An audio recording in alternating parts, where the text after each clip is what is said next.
Hey guys, welcome back. And if you are new here, I am Rizza and this is your channel for productive and sustainable lifestyle.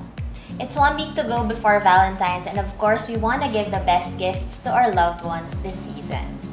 When giving out gifts, we always have to be mindful of the things na ibibigay natin sa kanila. So it's advisable na either experience siya or yung bagay na gustong-gusto talaga niya. Kasi kung hindi, sayang din naman, magiging clutter lang to and hindi rin niya gagamitin.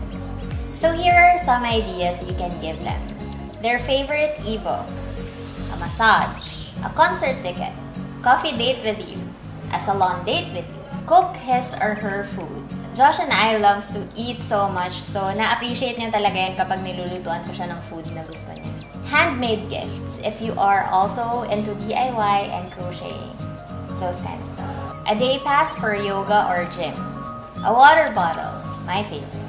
A gift certificate from whatever he likes. Well, Josh loves games, so I can either give them a Garena shell or a game.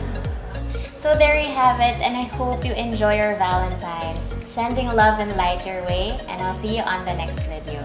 Bye!